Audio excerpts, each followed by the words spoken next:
This is the next morning of making the Tartine basic country loaf. My first video showed mixing up the leaven. I'll see if I can get a good show. You can see it's bubbly, it's puffed up a little bit, and there's some bubbles on the surface, and it's got a gloppy, stretchy, and it smells vinegary. As long as it's got bubbles, it did fine. It will smell more or less vinegary depending on how old your original starter was. The older it was, the more stinky it will smell. If it's nice and young and fresh and has been fed recently, then it won't smell as stinky. But there's the consistency of the leaven. So now it's time to make the bread. I've got my scale, and this is a 3-quart bowl, which is plenty big. Of course, that has dust in it because I haven't used it for a while. Okay. So we'll turn on our scale. Make sure it's on grams. Zero it out. And the first thing we need is the 700 grams of water. And my 2-cup measure is never enough. I just use tap water at tap cold temperature.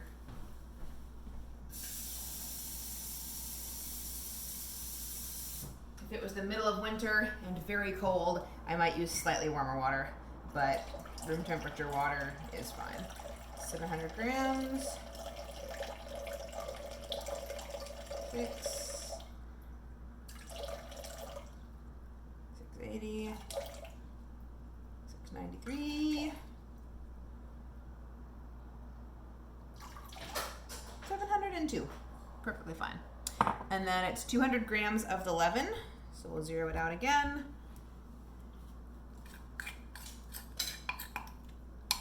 And gloop some in. Eventually you'll figure out about how much it is. That's 100. 160. 200. There we go. Alright, and there's enough left here to make a very small batch of maybe 4 or 6 pancakes or waffles. So if you want to make pancakes or waffles, a whole big bunch of them, I will double my leaven the night before, take out my 200 grams, and then make a giant batch of waffles when I'm done. Now this is your next starter. So before you do anything else, you cannot forget to save your tablespoon, and you'll feed this guy separately. Just put a blob in there and leave the spoon in there, and I'll feed him later. Now this can be made into waffles or whatever. So to get this incorporated, I just usually use a whisk, and like I showed, it's very thin and gloppy, and it doesn't take more than a second to get it distributed among the water. If you do it this way, you're sure that all of the water has some of the leaven in it, and the leaven doesn't stay in a clump in one part of the dough when you get it stirred up. It's all throughout, and it will rise and be distributed evenly. All right, zero it out again. The next thing is 100 of whole wheat. I dump it in a Walmart tubby, and I like King Arthur whole wheat. I actually like King Arthur white whole wheat, but there is so little wheat in this sourdough that it actually really doesn't matter at all. When COVID hit and you couldn't find flour anywhere, I was lucky to find any whole wheat at all, and this is just whatever whole wheat I found, and it really doesn't matter. There's so little in here. If you're making a whole wheat bread, I really like King Arthur whole wheat when you're going to use enough of it to taste. 97, 98, 99, 100. Okay, zero it again. And the original recipe calls for 900 grams of white flour, and I personally like 1,000 grams. I like my dough to be slightly stiffer. And again, this is just plain old unbleached flour. I do not use bread flour, and 1,000 grams is a lot, so you start by scooping in a bunch. 300, 500, 700, 900, 980, 990, 1,010, that's a little more than I want.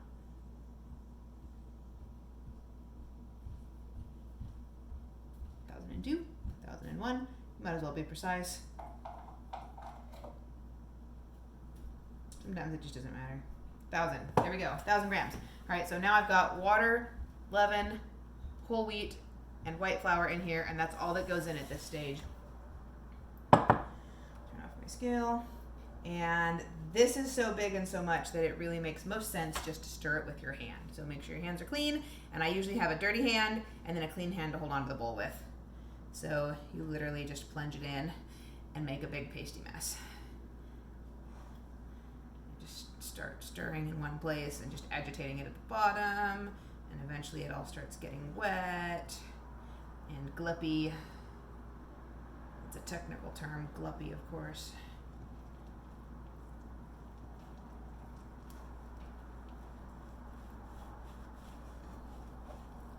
Put it on an angle a little bit. If you were an apron wearing person, this would definitely be the time you'd want to wear your apron to keep the flour off of your person. The side of the bowl is very handy for deglupping your hand and starting over again.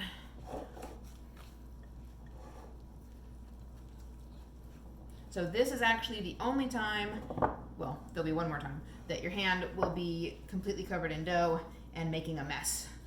Most of the sourdough, which you will see in the videos upcoming, is very clean and does not make a mess, and also does not take any time at all. This and one more mix are all that your dough will get that will take up a lot of time and be messy. So after this, you can wipe up your counter and put most of your supplies away, and then you'll just come and visit the dough every half hour or so, give it a little love, and then go on about your day.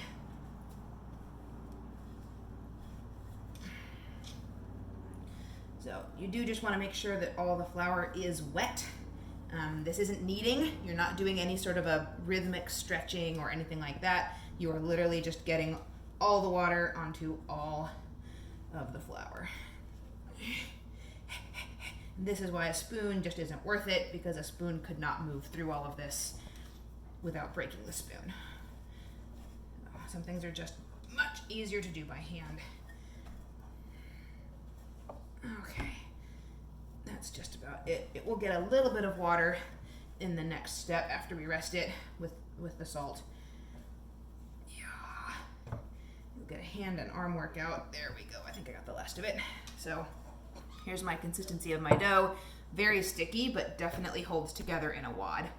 But it does stick to your hand a lot. So don't worry too much about cleaning the bowl necessarily. Just make sure that there's no flour at the bottom. See, it's clean.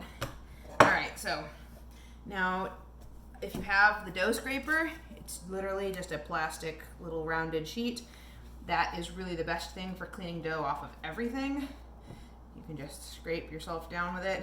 If you don't have one of these, if you have any stoneware, like Pampered Chef stoneware that comes with those little brown scrapers to help you get the baked on stuff off, that's basically the same thing, only smaller. So if you clean one of those up really well, you can have that for your scraper. If you don't have one of these at all, probably a silicone spatula would probably work pretty well. Even the plastic edge, the plastic hard handle, would probably do a better job than the squishy end. Anyhow, so just scrape off, try to save the dough, leave it in a heap.